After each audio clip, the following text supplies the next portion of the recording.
The Catholic Church is a big business. With more than 1 billion followers, it's the richest religion in the world. But the Vatican Bank is accused of corruption and abetting money laundering.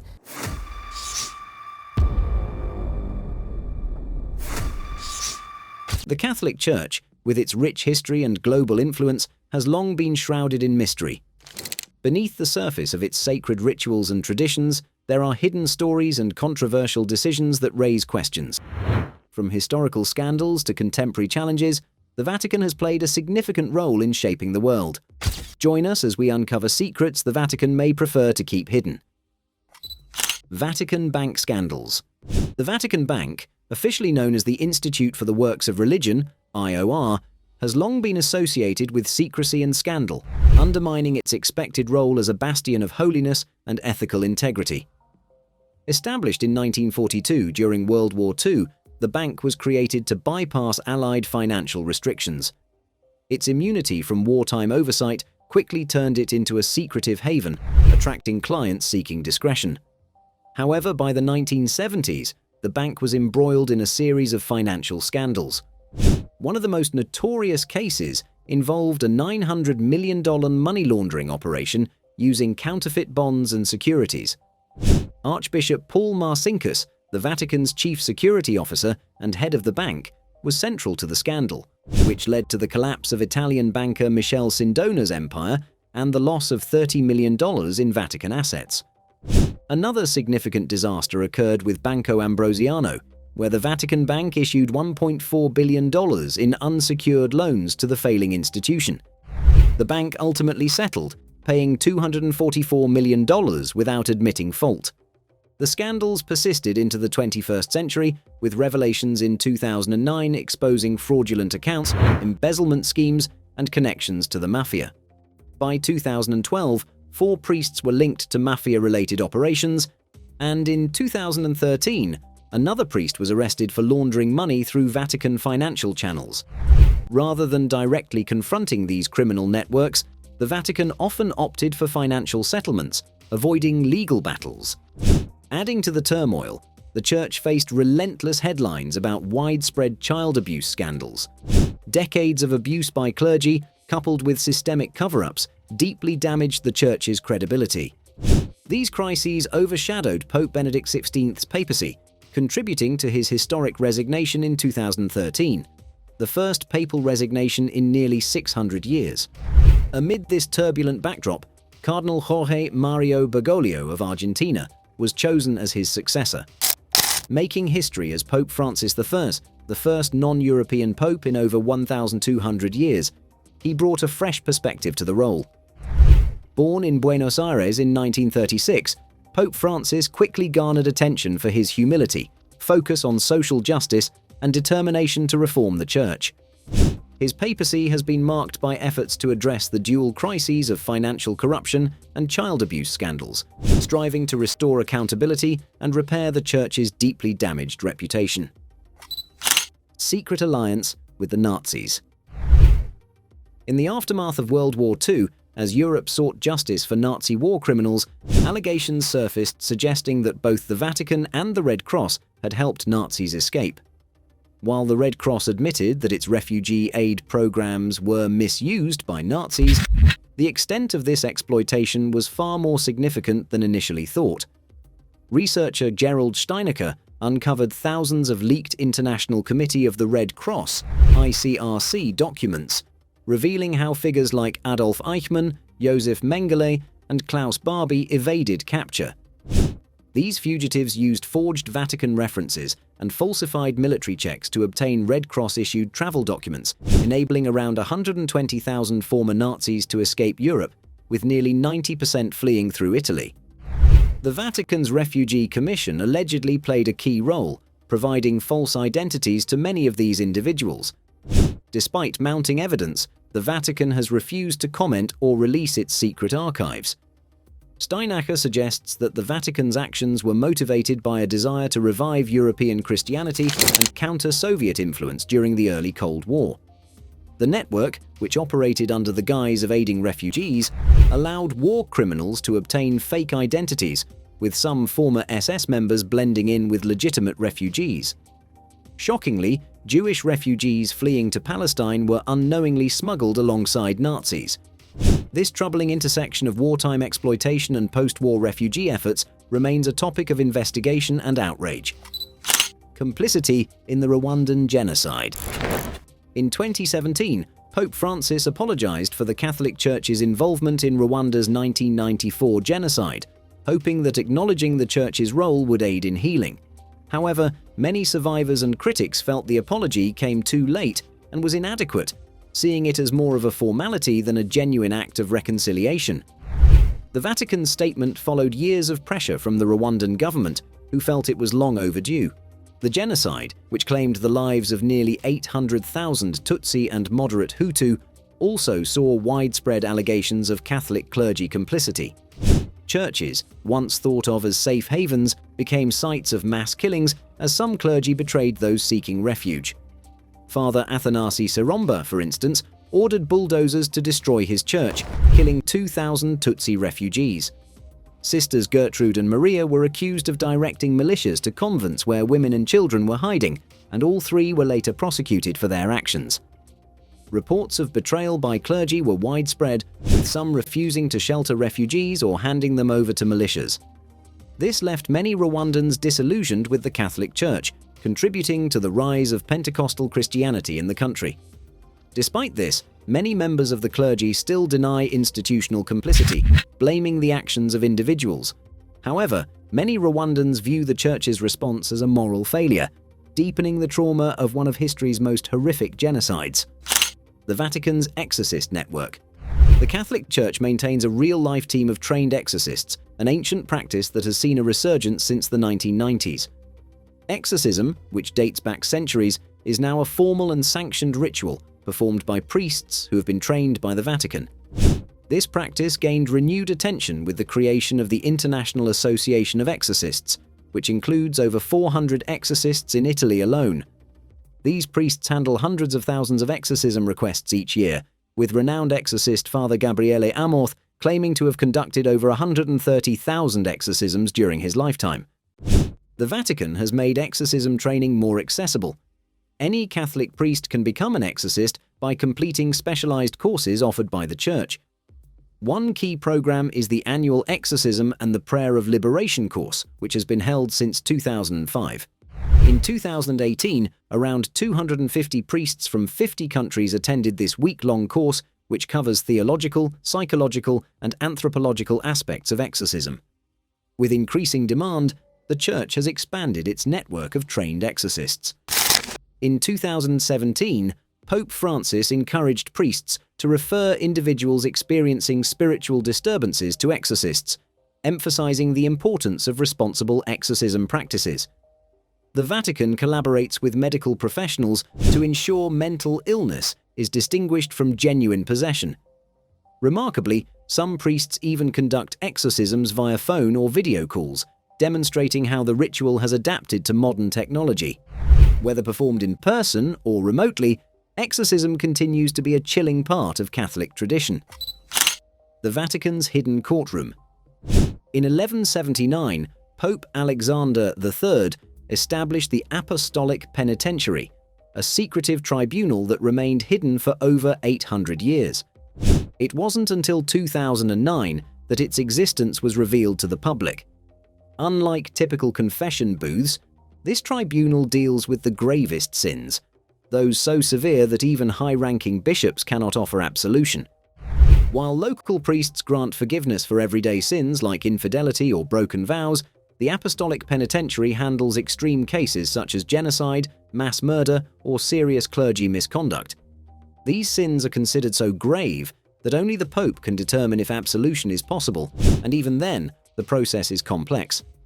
The tribunal operates behind closed doors, with the Pope and a select group of trusted advisors reviewing cases in complete secrecy.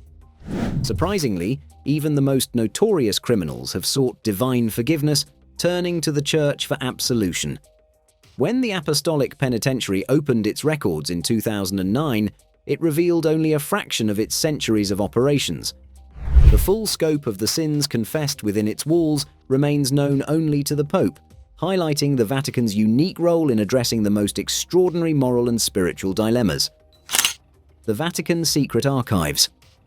Does the Vatican possess proof of Jesus' wife, the Illuminati, or even the Holy Grail?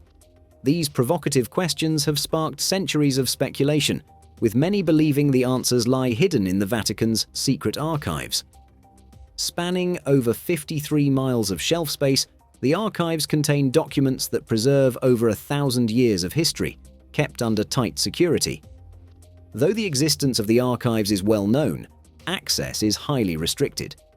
Only a select group of scholars, vetted through a rigorous process, are granted permission to examine the records.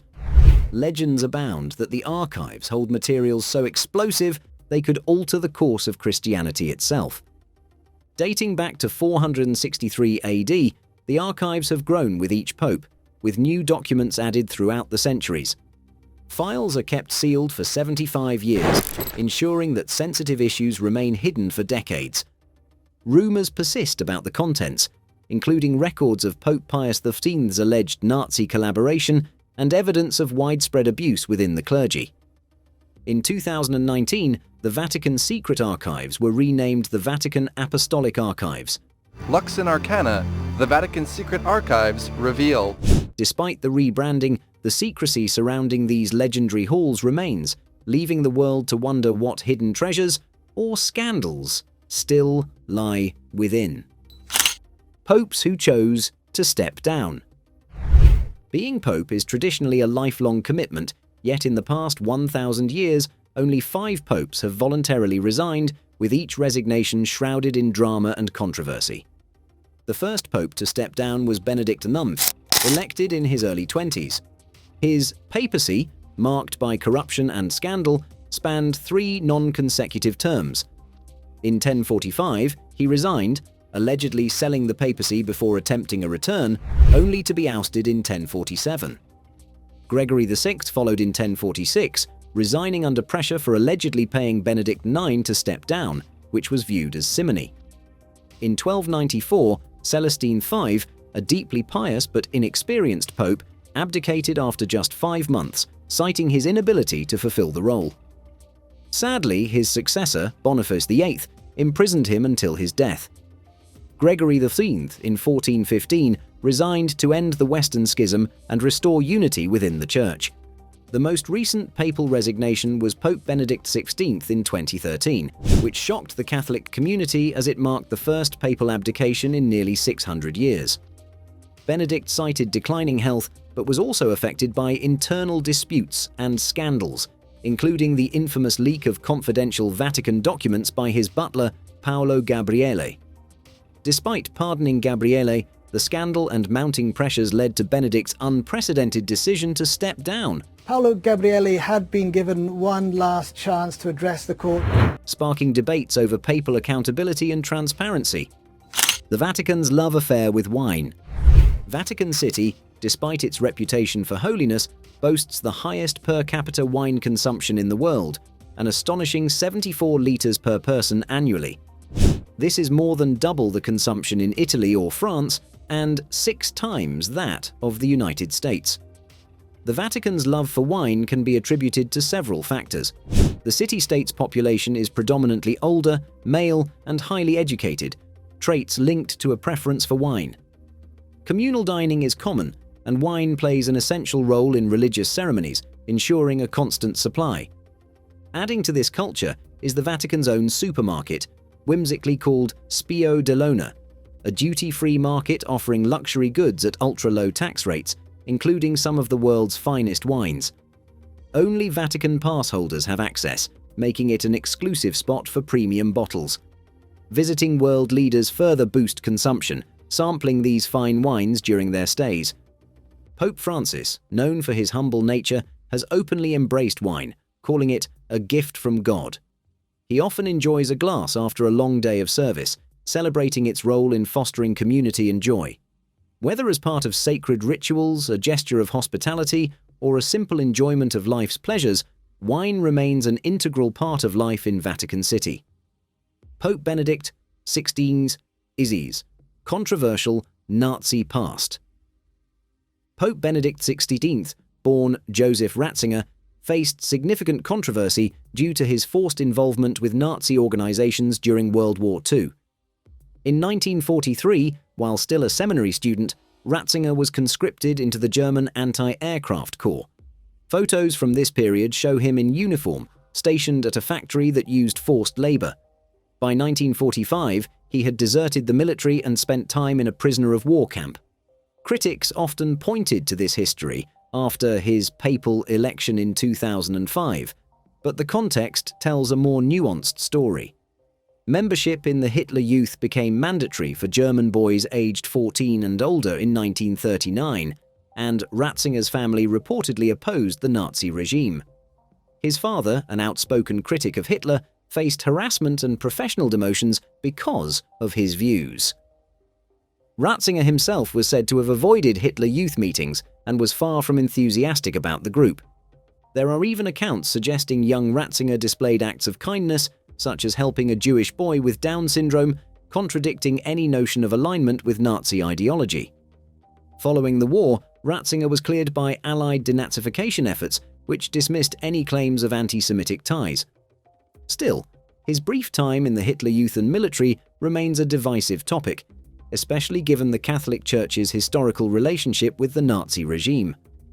While many clergy resisted Hitler's rule, others actively supported it, leaving a complex and painful legacy. Rumors persist that the Vatican holds records of clergy members who collaborated with the Nazis, though these documents remain shrouded in secrecy. Despite his exoneration, the shadows of this controversial past continue to follow Pope Benedict XVI, serving as a reminder of the fraught intersection of faith, politics, and history. The Duplessis Orphans Tragedy. Between 1935 and 1964, Quebec witnessed a devastating scandal involving thousands of children now known as the Duplessis Orphans. Named after Quebec Premier Maurice Duplessis, these orphans, many abandoned or born out of wedlock, were placed in Catholic-run orphanages, nurseries, and psychiatric hospitals. Believed to be in safe hands, their lives took a harrowing turn when a dark scheme unfolded. Under Duplessis' government, with alleged complicity from the Catholic Church, many orphans were falsely classified as mentally ill. This reclassification was financially motivated, as psychiatric institutions received higher government funding than orphanages. Over 20,000 children were labeled as mentally ill without justification, leading to unimaginable suffering. In these institutions, the children endured inhumane treatments, including unnecessary lobotomies, electroshock therapy, and severe neglect. Discipline was cruel and violent, with punishments administered using leather straps or wooden rods. These Catholic-run facilities became places of psychological torment and abuse, leaving the children deeply scarred. The plight of the Duplessis orphans was largely ignored until 1991, when Pauline Gill's book Les Enfants de Duplessis brought their suffering to light. This sparked advocacy efforts as survivors demanded justice. Eventually, the Quebec government provided a settlement, but the Catholic Church has yet to formally apologize for its role in this tragedy. The Duplessis orphans' story remains a haunting reminder of institutional abuse driven by greed. Secret children of priests. The tragic story of priests' secret children reveals a legacy of abandonment, secrecy, and moral compromise within the Catholic Church. For centuries, priests were bound by a vow of celibacy, forbidding marriage and family life. Yet, this vow was frequently broken, resulting in priests fathering children who were forced to live in the shadows, hidden from the world. These children faced a painful reality. Their fathers were not absent due to death or estrangement, but were active members of their communities, celebrated as moral leaders while denying their own offspring. Many grew up longing for acknowledgement or affection from fathers who remained emotionally and physically distant to protect their priestly status. Historically, the Church turned a blind eye to these breaches of celibacy. While some popes and Vatican officials privately acknowledged the issue, accountability was rare. The Church often provided financial support to these children and their mothers, but kept the arrangement secret, perpetuating a culture of concealment and denial. A breakthrough came in 2019, when leaked Vatican guidelines exposed previously undisclosed rules addressing priests who fathered children. These guidelines suggested that such priests should leave the clergy to care for their children. However, the Vatican classified these rules as internal matters, avoiding public acknowledgement. Fearful of losing credibility and their positions, most priests continued to hide their relationships and children. This silence deeply harmed the children, who grew up without paternal acknowledgement, and exposed the Church's complicity in prioritizing its image over the well-being of its most vulnerable. The secret children of priests remain a stark reminder of the cost of institutional secrecy. The not-so-holy popes. The title of pope is traditionally associated with holiness, sanctity, and moral leadership, but throughout history, several popes have shattered this image with their scandalous actions and corruption, leaving a lasting stain on the Church's reputation. One of the most notorious popes was John XIII, who reigned from 955 to 964. Ascending to the papacy at just 18, John XIII quickly became infamous for his violent and immoral behavior. His papal palace was a haven of debauchery, a place where gambling, murder, and sexual promiscuity were rampant.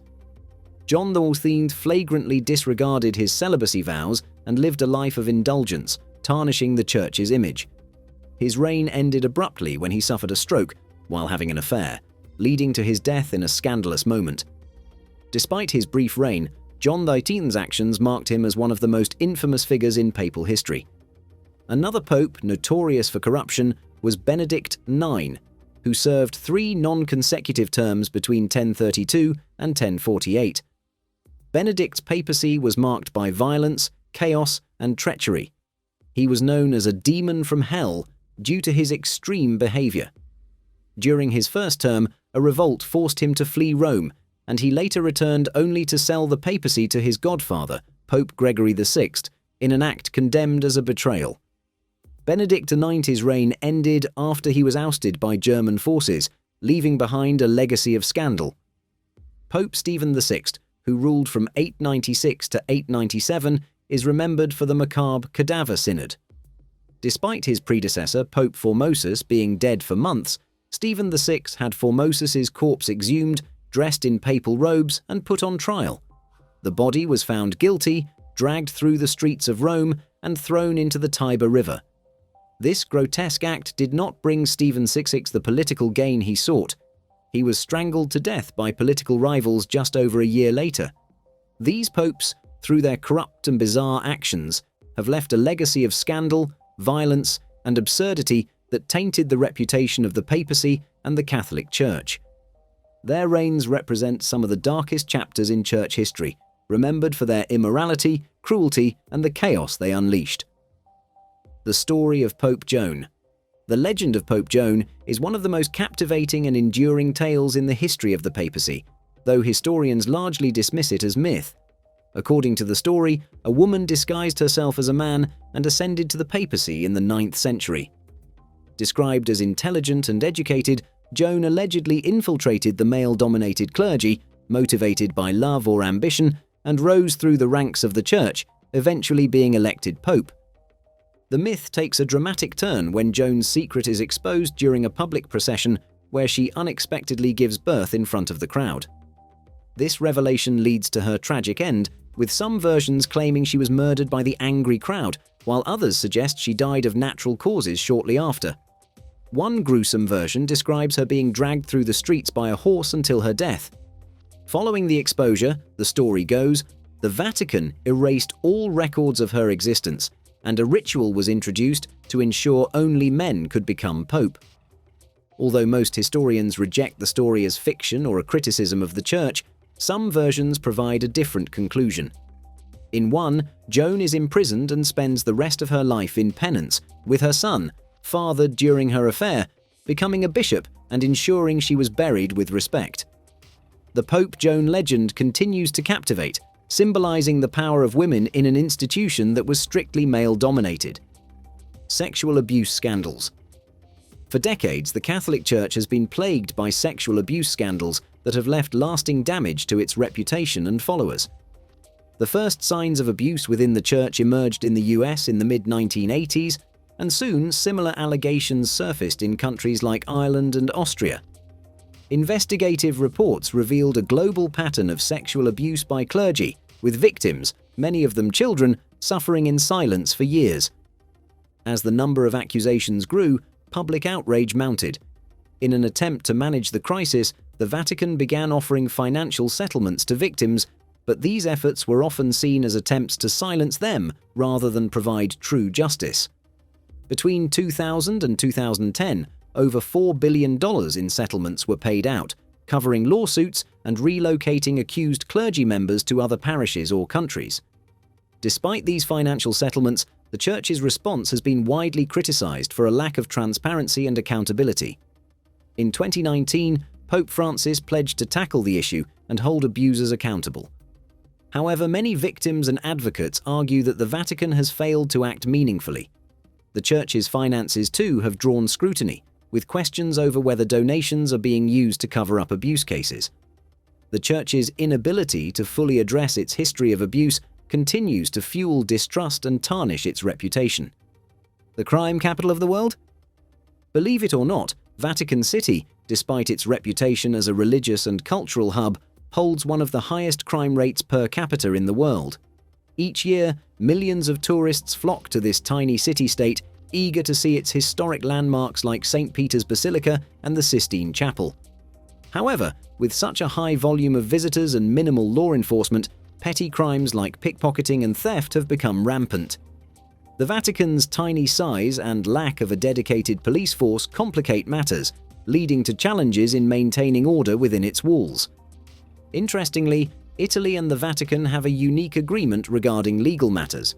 When crimes occur within the Vatican, Italian authorities handle the prosecutions, as Vatican City doesn't have its own prison system or a fully functioning judicial process for criminal matters. This arrangement highlights the complexities of governing the world's smallest sovereign state, where religious significance often takes precedence over practical matters like law enforcement. Despite its reputation as a place of holiness, Vatican City faces its own set of challenges, including dealing with crime in a way that balances its spiritual role and its status as a sovereign entity. The high crime rate and the Vatican's limited resources to combat it are a stark contrast to its global image, proving that even the most sacred places are not immune to the realities of modern-day crime.